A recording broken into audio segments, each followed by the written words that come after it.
All right. I'm trying to think, are there any announcements I haven't made? I don't think there are any announcements I haven't made. I think we're ready. I think we're ready to dive in. So I am I can't even remember how we were introduced, but I know you're going to remind me how we were introduced. But I remember someone passing along Jamie's name and I looked her up and I'm like, "Oh my gosh, this is going to be an awesome book." Because if anyone has ever been to the Rittenhouse Hotel, which I've never actually stayed there, I gotta say it's a little pricey. It's a little pricey. Maybe a special event I could stay there, but I've gone for tea, and it is an amazing special hotel. Um, 5 star, 5 diamond, whatever's the highest rating. It is like a crown jewel in Philadelphia. Well, our guest author was a concierge there. And based on her experiences there and what she's learned, she's put together a wonderful book called True Hospitality: Lessons Learned from Behind the Concierge Desk. She also has her own business where she is helping others learn good customer service and how to be uh, the best in hospitality that they can be. So please welcome my guest author today, Jamie Cooperstein. Welcome, welcome. Thanks, Teresa. Happy Friday to everyone. And I'm ecstatic to be here having the conversation with you, Teresa, and certainly giving folks a chance virtually to participate and engage with us and hear about kind of all of these juicy nuggets that are within True Hospitality. Nice, nice. I have been watching Jamie on social media for the last couple weeks, and I hope today is a day just to catch your breath. Because when did your book come out? About 2 weeks ago, 3 weeks ago? Yeah, a little over 2 weeks ago, came out on April 8th. And it has been high adrenaline ever since. Yeah, there's been three fantastic in-person events, the fourth coming up soon. And it's kind of felt like a reunion and a lot of surprises of getting to see people I haven't seen in a really long time, and just getting to celebrate this book that I'm immensely proud of. It's been pretty amazing. So let's talk about the book. So we'll start with your story. First of all, what inspired you to write this book? And how did your journey as a concierge shape the messaging of this book? Sure. So I actually was a journalism major in college and really enjoyed writing. But the writing that I was trained to do was journalistic style writing. So kind of who, what, where, why, when.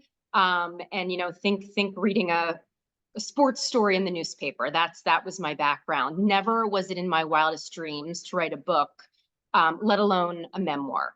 And fast forward to, I had a career pivot unexpectedly take place, and that is the lesson behind that is certainly unpacked in True Hospitality. And I sought my mom out for some advice.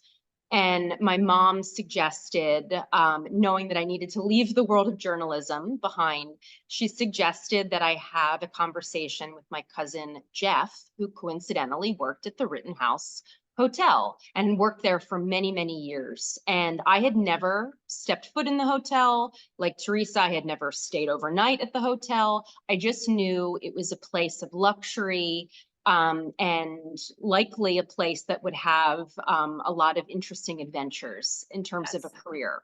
So my mom suggested have a conversation with your cousin Jeff, and I did just that.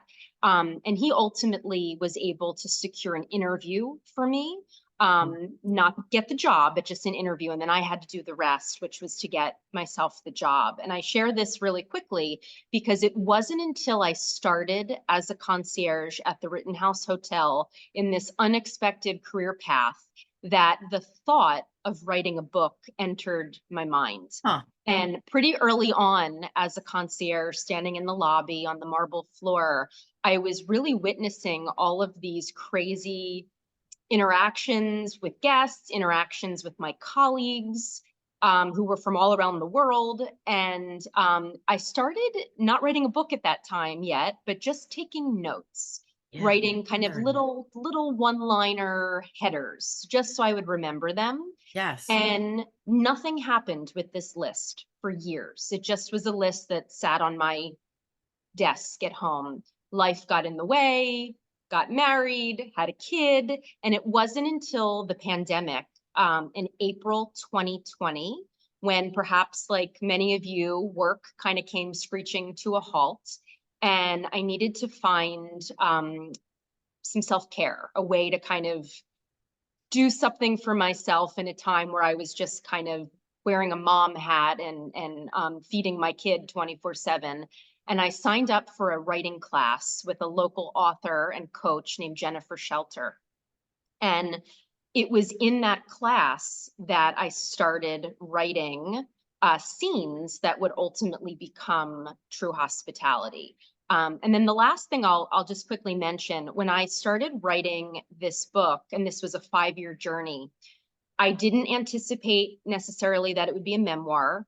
And I certainly did not think that my personal journey would be woven throughout. I literally thought that I was just going to be writing kind of fun, entertaining, almost little vignettes, little Hmm. stories of things I experienced while in uniform. But through the writing process, realized I think there's a memoir in here and my own growth that Sure. occurred during that 10-year period.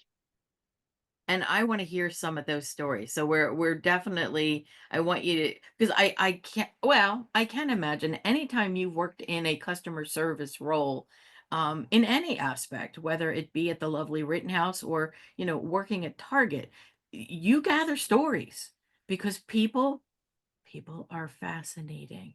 But we're talking about hospitality. I think the word is kind of thrown around, and I don't think we really deeply appreciate what we mean. I love you got your hospitality pineapple behind you. I actually have a bed with pineapples on the post, hospitality pineapples. So I'm living in a bed of hospitality. I don't know if my husband sees it that way. It's probably more than you guys needed to know. But anyway, the word hospitality often gets reduced to just food or hotels.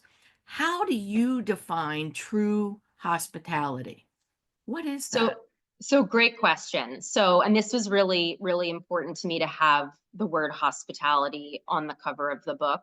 So for me, it's effortlessly forging an emotional connection with Mm, whomever it is that you're serving, and basically, in essence, removing the feeling of a transaction from that wow. exchange, and instead, again, focusing on the emotional connection. So removing the transaction, focusing on the emotional connection, that is true hospitality.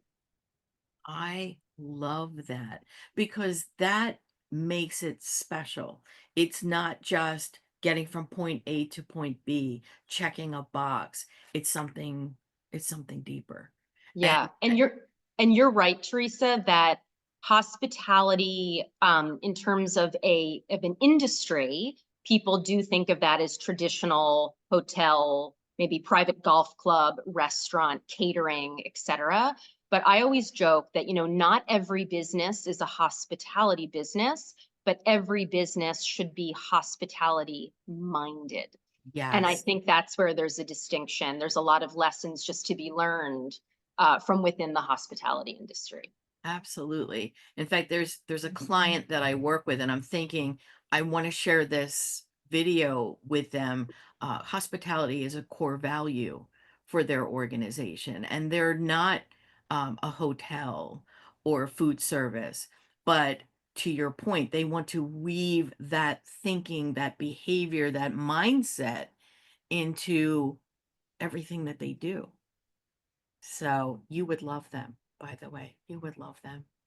So you've had a front row seat to human behavior, which is the price of that ticket is priceless. It's amazing. Both good and not so good, though. I'm sure you've seen some crazy. What is one of the most surprising and impactful lessons that you learned from being behind the concierge desk, watching all of this go on? So there are so many different things I could say for this answer. And the one that I'd love to share with all of you, which, and keep in mind, I was 22 when my concierge journey began. So I was quite impressionable. But the story that I'm about to share with you would have made an impression on me today in my 40s as well. So, and keep in mind that not only was I young, everybody that I was serving was very affluent, came Yes. from means. So that was my world, and that's all that I knew in terms of service. So that's kind of laying the background. Mm-hmm. So envision me behind the concierge desk, and one of the more mundane tasks that we were responsible for was selling postage stamps. And this was a really convenient thing for not only hotel guests, but for residents that lived at the Rittenhouse as well. There was a residential condominium side to the property. And very convenient, as you can imagine, if it's raining or if it's winter, nobody wants to trek to the post office. And there was a woman, a resident who lived at the Rittenhouse, who I'll say was in her early to mid 70s, came up to my desk one day looking for a postcard stamp. And the only thing that I had to sell her on that day was not a postcard stamp, but was a forever stamp, a Mm-hmm. regular postage stamp, which was more in value than a postcard stamp. And watching this woman's face, who was certainly from means, realize It's a few that she pennies. was not going to pay unnecessarily for a regular stamp when all she needed was a postcard stamp, and chose to walk herself about 2 blocks to the nearest post office, very happily, mind Yes. you. And this was just a really, for me, important life lesson that just because you have money, you Right. don't need to flaunt it. And also just really valuing one's hard work and appreciating, you know, what you've worked for. And yeah, just because you have money, you don't need to spend more on a stamp than you need to. Isn't that interesting? Like the time it took to walk for just a few pennies. That's amazing. Yeah, I think it was a savings of like 13 cents, like Which, like, if back you then. lost 13 cents, you wouldn't even miss it. Yeah, That is, stamps were certainly more reasonably priced in 2004. But yeah, that was a powerful reminder that I just right. I would not in a million years have guessed that that behavior or behavioral pattern would have been one that was powerful, but it was amazing. That is wild. That is wild. Well, I would love to hear, can you share a time when someone completely surprised you with their generosity, cleverness, or grace under pressure? Yes, I will. So this is actually not a Rittenhouse Hotel story. This is a story of when I was the customer. But I think it is a wow story, and I'd like to share it. So I'm from Philadelphia and love to do things in and around the city because of my concierge background, and I love still being a proud ambassador for Philadelphia. And many years ago, when my daughter, I think, was 3 at the time, I took her to the Walnut Street Theater to see a production of The Little Mermaid. And it was a production meant for younger children. It was not, an Saturday evening performance meant for adults. And very early on, I witnessed my daughter not enjoying being in the auditorium that day. And I kind of kept having to do this dance of, do I try to figure it out? Do we step into the hallway? What do we do? And I kept literally dancing in and out of the auditorium. And finally, this really kind usher witnessed what was going on and said, I think I have an idea. Follow me right this way. And I literally thought that the usher was going to politely show me to the door and say, I think you tried hard enough. It's time to head home. But what this usher ultimately did was show me to the green room. And in the green room, which would happen to be empty, there was a sofa and a live feed of the production on a television where my daughter and I, in the privacy of a room, could just watch and take in the performance without the noise and the strobe lights and the chaos of what was occurring in the auditorium. So it was mind blowing and Oh, completely changed the outcome of that afternoon for me and my daughter. So that's just, I think, a good example of a time when somebody's unbelievable true hospitality impacted me in a very surprising but memorable way. Jamie, that person saw their role. I don't know if you've ever heard the story of there's men that are bricklayers. And they asked the one bricklayer, what are you doing? And he said, well, I'm laying bricks. And they asked another guy, what are you doing? He said, I'm building a cathedral. Mhm. And and when you tell that story, I think that usher does not see their role as I see people to their seat. I take tickets. That person sees their role as creating an experience that is enjoyable for people who've come there to be entertained. So I think it's a different mindset when folks think in terms of what's the bigger thing here that I'm doing. Yep, I refer No. to that, Teresa, as task versus purpose. Yes. And only when one remembers their purpose will you always do right by the customer. And Yes. that's when you really become a superstar and exhibit true hospitality. So now, because I'm going to get into my trainer mode, and I know you do some training as well. When it comes to like that usher and you as a concierge, did you get good at what you did because of the training that was provided, or do you think this is just an innate thing that certain people have? So is this a trainable thing, or do you just have to be born this way to be like, I don't know, like, is it in your DNA or can you be taught? I think personally, I think it's some of both. I think a lot of it, if you know, leading by example and watching other people show you how to lean into one's purpose. There is a story that I talk about in True Hospitality that literally was David Benton, the general manager of the Rittenhouse. There was an exercise that he did literally the very first week as a new employee, as part of the new hire orientation. Not only was it an impactful exercise back then, it stuck with me my entire hospitality career. It sticks with me now as, you know, as a trainer and workshop facilitator and speaker.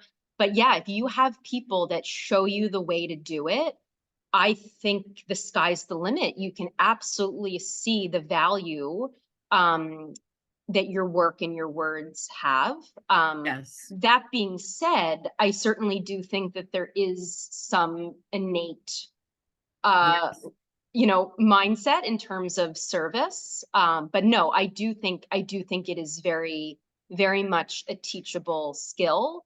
But at the same time, this is not an industry for everybody. Right, right. I think we've all had an experience with a service provider who you think to yourself, this is not their best job. This is not a role that is in alignment with their soul. You can tell. And you can also tell people who are born to be in, like they're literally joyful providing service and making others happy. That makes them happy. Yeah, interesting. And I know I asked you that question. I know it's trainable. I know it is. But yeah, it helps when they have some natural tendencies that way. Um, Yeah, I want to get into some crazy because I love the crazy. And especially when I'm with my HR friends, we often have lots of crazy stories to tell as HR professionals. So I would love to know, with you don't have to name names, but what is one of the wildest and most outrageous requests that you ever received? sure. So again, I'm going to set the stage by saying this was 2004, not 2025. And I was 22 years old and really knew nothing about life. So the phone rings at the concierge desk, and it was a bride to be who was flying in from Florida, who was about to get married that weekend at the Rittenhouse Hotel. And let's pretend that this was a Thursday.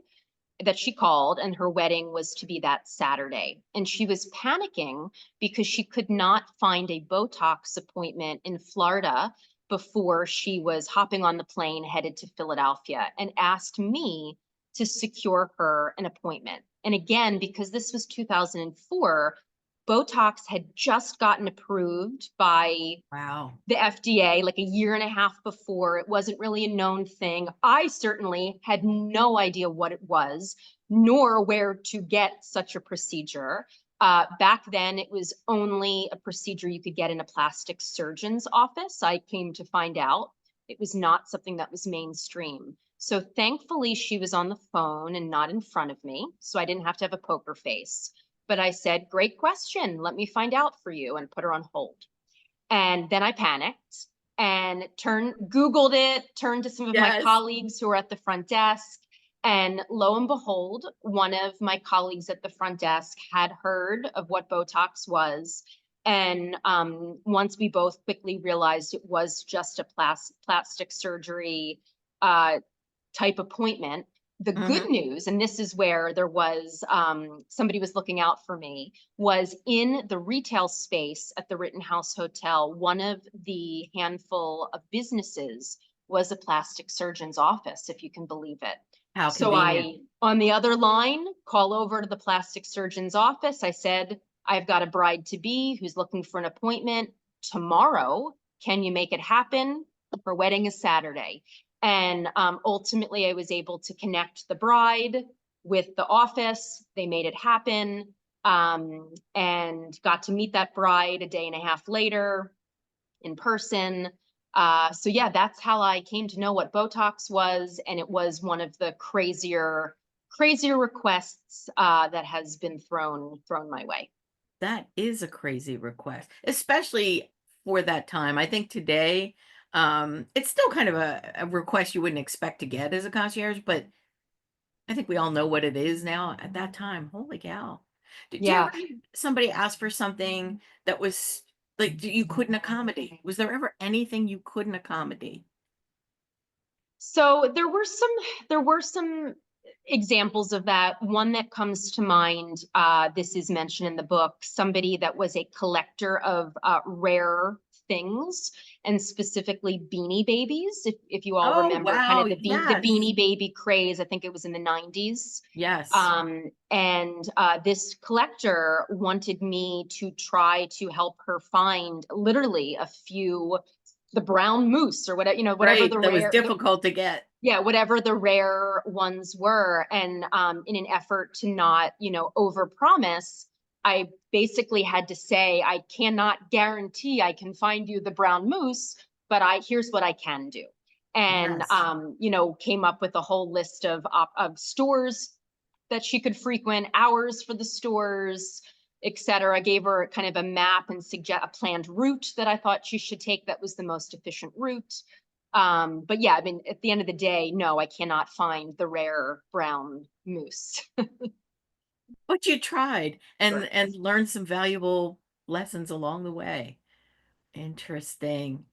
Well, I want to pivot to culture, and you have to know that that's one of my favorite topics because the line of work that I do is focusing on organizational culture and places where people want to work. Um, you do a lot of training, you focus on hospitality. How can leaders create a culture of hospitality within their teams and organizations? So, what can leaders do to raise this level of service orientation and hospitality? So I think the best answer to that question is that leaders and leadership need to treat the employee the same way that Mm, you treat the customer. In fact, maybe even better, right? So the same level of five diamond service and true hospitality that you're hoping to deliver yes, to the customer, if you're not delivering it to the team first and foremost, you cannot expect the team to then put their best foot forward. So hands down needs to happen.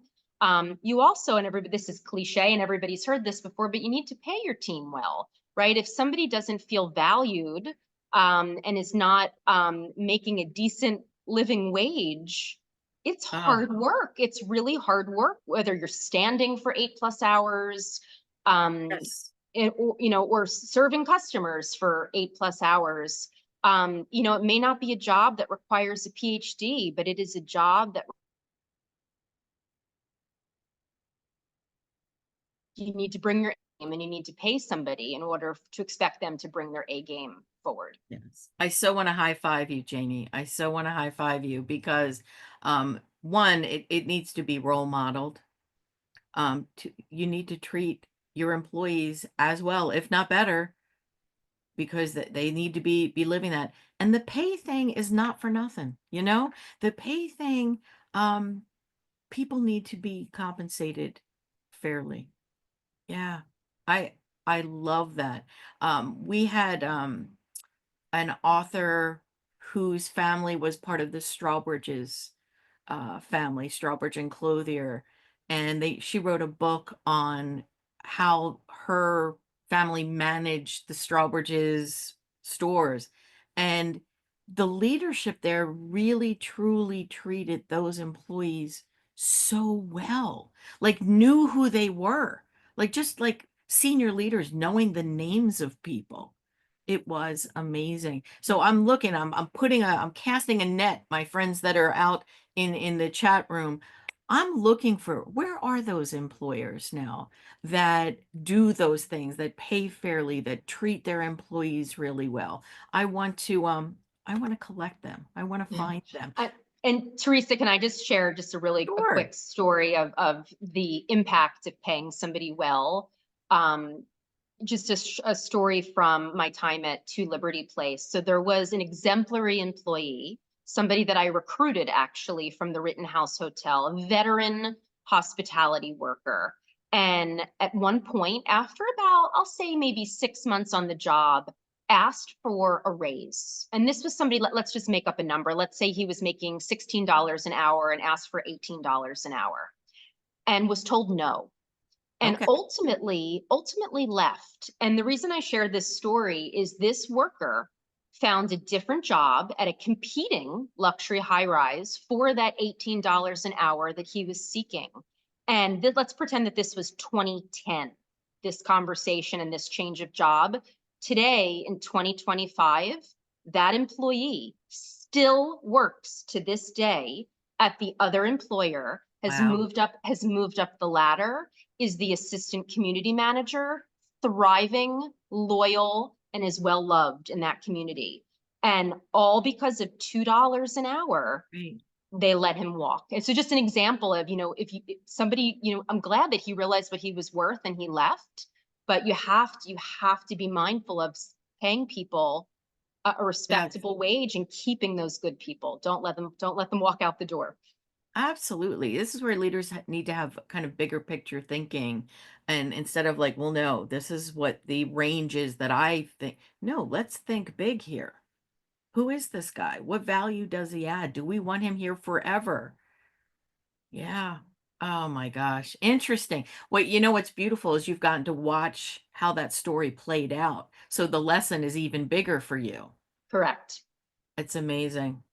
I I'm sure along the way there was a misstep, a mistake, a challenge from your concierge days that taught you a powerful lesson, and helped to shape who you are today. What's something that was maybe a misstep or a mistake or a challenge that really helped to shape who you are? Great question. So I am a rule follower. I always have been. And I really always enjoy having a procedure or a policy to stand behind that always gave me confidence to be at my best. And I kind of always viewed hospitality as very black and white. So one of the major missteps and lessons that I learned was having to embrace the gray in hospitality. And there Yes. are many times where I had to kind of take a deep breath, make a pivot, and kind of look at the situation before me and say, although this is not following the policy to a T, what is the right decision to make for this particular customer who's standing before me in this moment? Yes. And I made many mistakes when it came to that. But I now have certainly learned to embrace that gray. And I think that that is putting my trainer hat on, something Yes. that with employers, I'm not sure that they frequently remember to do role playing and hypotheticals about the gray. I think Yes. that employers are really good at reinforcing policy and coming up with procedures. But yeah, I think if you can challenge your team and come up with scenarios where they have to think on their feet, Yes. that will translate very, very well into real moments. And in the book, there, I don't want to fully give it away, but there is, I'll set the stage. There is a story that I tell where a resident asks for the house car, which was one of our amenities, to transport her and her family to a very important destination.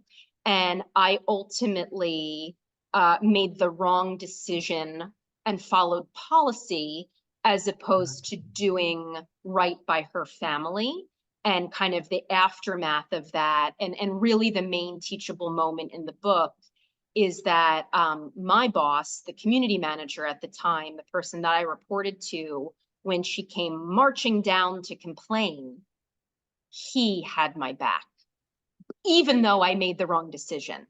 And that is so, so critical, because had Hmm. he overturned the decision, I would have never, ever had the confidence or courage to make a decision Wow. ever again. So it was a teachable moment after the fact with him. And he, certainly made me realize that I made the wrong decision, but he had my back. So yeah, embrace the gray. And from a leadership standpoint, empower your team, give them Wow. permission to make a judgment call. Great. This job was such an education. Holy cow. And I tell people like our education is important. So our education is education. And then the doing of the do is such an education. Learning what to do and what not to do. And I love this embracing the gray area. I think too many organizations are so laden with protocol and procedure, which is nice because you need some guideposts. But I really wish they would spend more time on scenario thinking. Like, this is not easy. This is not black and white. And how do you use good judgment? And some people don't want to use good judgment, Jamie. They want, like, I want to follow my flow chart. But sometimes it's not in the flow chart. And it wasn't for you in this situation. It was a No. judgment call. Right, but and I forgot about the humanity behind that decision, and I just went with policy, Yes. which was so, in hindsight, not the right decision. Wow. What a great lesson. So anybody who is listening who is responsible for customer service or has that as an aspect of your organization, these are gem lessons for folks. Absolute gems. So you have your own consulting business, which I love the fact that you kind of fell into this thing at the Rittenhouse and clearly did a good enough job to get the job and experience this. And from this has sprung your life's work. Like, you're helping other people do this. Tell us about the kind of projects you work on in your consulting business. What gives you the most satisfaction that you're working on? Sure, I love this question. Thanks for asking it. So one of the unintended kind of audiences that I get to serve now is workforce development. Let me backtrack. When I started my company 10 years ago, I assumed all of my clients would be traditional hospitality businesses, and I couldn't have been more wrong. And things have really morphed into where I'm more so helping the hospitality minded business, not the traditional hospitality business. And one of those more hospitality minded sectors has been workforce development and helping folks uh, facing perhaps who have faced obstacles in their past, find a new way, a new career path rather than just a paycheck. And Mm, I do a lot of work through the West Philadelphia Skills Initiative and employers like CHOP and Penn Medicine and SEPTA. And what's really exciting about that work is that I actually get to help the participant before they even start on the job. So think of it as employee onboarding, but I'm literally helping motivate and give them the tools needed to make a great first impression. So just this week, for example, I was working with a group of future SEPTA bus drivers. And, you know, as a city of Philadelphia resident who does occasionally Sure. ride a SEPTA bus, it's really exciting to know that if my family's boarding the bus, I'm going to see a driver that I just worked with, and that they now remember their purpose and not just the tasks of the job. So that brings me a lot of joy, and I really, really love working in workforce development and with kind of the hourly worker. It's meaningful work, and what I love about this is they have just started their job. Like they're just embarking, and you are getting them as they're coming in the door, which is so rare. I think a lot of us see people getting thrown into a job, they're doing it for a while, hobbling along, and then they get some training. So how nice that you're woven in as almost part of the orientation phase. Yeah. Can I add one more thing, Teresa, You that sure can. is really fulfilling for me? So another thing that was kind of unexpected in this kind of consulting hat that I wear is I kind of forgot that I was going to get to explore so many different industries. Because Yeah. again, initially I thought I was just going to be working with traditional hospitality businesses, but the curious person in me, just like I was curious as a concierge, that trait hasn't left. So I love now getting to be curious and learning about these different industries that I serve. So whether it's an orthodontist office, whether it's retail, whether it's a jewelry business, whether it's healthcare, whether it's a bank, you know, what Right. have you. It's exciting because I get to stay fresh. I get to learn something new, and then I Sure. make sure that, you know, the workshop, the session is customized, all the examples make sense for that industry. But that I love. If every client was the same industry, it would get boring after a It while. totally So, would. yeah, so Yeah. that's been very unexpected and enjoyable, kind of getting to bop around to different industries. It's one of the best reasons to have your own business, I think, because like certainly it's nice when you get really involved with one and you take a deep dive, but having it's like a buffet of experiences and you get to sample and you learn from all of them. And I love the fact you like working with SEPTA, working with Chob. These are big brands that we know. I know I got to work with City of Philadelphia. So I was in their municipal services building, and yeah, like, and experiencing just like you would SEPTA. These are things that we experience living in the city, and being able to kind of shape how they provide service is really freaking an honor. It's an honor. So you have this book, which is such an accomplishment, and I know it is because I am in the throes of getting my book together. And I got to tell you, Jamie, it is a lot. It is a lot to get this done, but now it's out. You're doing the tour, you're talking about it. What is if there was only one thing that people take from this book? And they're, everybody's coming from a different perspective. I'm looking as a trainer, and you got people in customer service, you have people who just want to get to know you. What is the one thing that you most hope people will take from this book? So there's a lot of different ways I can answer this question, but I will be succinct, and I will say that I want people to remember that whether you are on the receiving end of service as the customer, or whether you are the one delivering service as that kind of customer facing employee, that everyone is deserving of true hospitality. It really goes both ways. Yes. So, and it's kind of a dance, but absolutely true hospitality should extend both directions. For in my career, that 10 years spent wearing a uniform, I do feel like in most instances, true hospitality was extended back towards me, but that's not always the case. And I certainly True. witnessed many times where somebody was made to feel like they were just the help. And Yes. to kind of quote Will Guidara in his book, Unreasonable Hospitality, there is a nobility in service. Yes. And we all should remember that. Yes. And it should go both ways. Yes. So what's next for you? I mean, I clearly you're gallivanting with this book and everybody is happy to get a copy of it and see you at these book signings and you're doing your work. What do you have anything big or new on the horizon that we should know about? Sure. So a few things to mention. My final in-person event, at least for now, is coming up not this weekend, but on the following weekend on May 3rd, which is a Saturday at the Barnes and Noble in Rittenhouse Square. And keep in mind, this is not the old location of the Barnes and Noble on Walnut Street. It's the new location of the Barnes and Noble on Chestnut Street from 1 to 3 p.m. I'll be there in person. Other fun news to share, and also kind of in the workforce development space.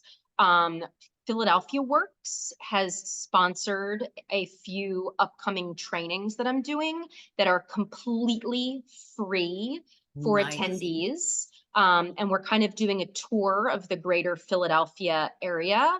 The first one was in Philly, but next week there's a training at the Sheridan Hotel in Bucks County in Langhorne, PA. And then at the end of May, there's going to be one in Montgomery County. So if you are looking for a fabulous interactive session led by me on how to motivate your team to reach high and find their purpose, it's free. So you can absolutely sign your employees up for that. And then otherwise, just looking forward to speaking engagements. And if any of you are in a book club, I am certainly hoping that True Hospitality will find its way to your book club. Nice. And at the end of the book, I purposely included 14 discussion questions to make it easy for this book to be kind of a springboard for continued discussion. Nice. You've actually just given me an idea because I'm doing some work with some administrative assistants. In fact, this was Administrative Assistants Day was just this week, and we like to read books. So your book should be in our lineup of things to read because there's wonderful lessons learned and wonderful inspirational stories. So there you go. Now I got a group that can read Yeah. that. One last thing I just want to quickly mention for those that are here with us live today. This Saturday happens to be Independent Bookstore Day. Oh, So wow. I mean, every day should be Independent Bookstore Day. But for those of you that want to support a local bookstore, not just to buy my book, True Hospitality, but any book, there's a lot of celebrations going on at independent bookstores this weekend. And I recommend supporting your local bookstore. Absolutely. 'Cause and what a joy it is to go to a local bookstore, isn't it? Don't you walk in and have your heart feel full? I love it. I love Yes, and they're supporting the community that the various communities that we all live in. And it's, it. yes, it brings me great joy to give We them have to my money. remember. Yeah, Amazon is convenient, I will say, because I can just order something. Well, so, Kindle, I can just have it right now. I don't even have to wait. But there is something really special about visiting your local bookstore. So, Lysandra, I'm going to give you a shout out, my friend. I've been watching you post things. Do you have any questions or comments or thoughts or anything that you've picked up from the chat room? Oh, I think you're still on mute. There you go. Okay, so I'll speak for myself. I was engrossed in the conversation that we're having. I do want to recognize Antonella. I apologize if I mispronounce. I like that they called out when we were discussing tasks versus purpose. Hmm. A call out like make your task your purpose, like make those two one so that you're always living in your purpose. That's what I got from it. And I Yes. like that call out. And Kim was echoing the importance of making judgment calls in a space where you need to support your team members and make sure that they feel empowered. So during that seemed to resonate with Kim. So Nice, nice. Well, thank you for moderating our chat. And Jamie, thank you for sharing your wisdom, and what a bright light you are, Jamie. And I'm sure all of your clients are just so delighted to have you be part of their organization, helping to craft their hospitality and their service staff. Gang, thank you for joining us today. I want to give a shout out again for Meet the Author on the 8th. And maybe Jamie, maybe we'll see you there. I don't know. It'll be nice. It would be lovely to have you. I'm trying to think if I have any other shout outs. I know May 9th I have a comedy show in Bethlehem if anybody's looking to laugh. It's a pre-Mother's Day comedy show. Jamie, I don't even know if you knew I did comedy. I don't seem very funny, but there you go. A little birdie did share that with me. I would love to see you in person at some point, Teresa. Yes. So I have that coming up. It's in Bethlehem, and I have this Saturday I'm at St. Matt's in Conshohocken with Mr. Joe Conklin. If anybody is up for a laugh there. Otherwise, I think we are ready to wrap up. I want to thank you guys for coming. Jamie, thank you so much. Lysandra, you. thank you for your partnership on this. And I want to tell everybody, get outside for at least a few minutes today. If you're in your office, go take a walk. If you can take the afternoon off, do something lovely for yourself. Group hug. Thank you for coming. And we will move on with our day. And thank you, Lysandra. You've already turned off the recording, I see, so we're good to go. Is it our now? This is the actually no, it isn't. It is still on. Let me turn it off here. Stop recording.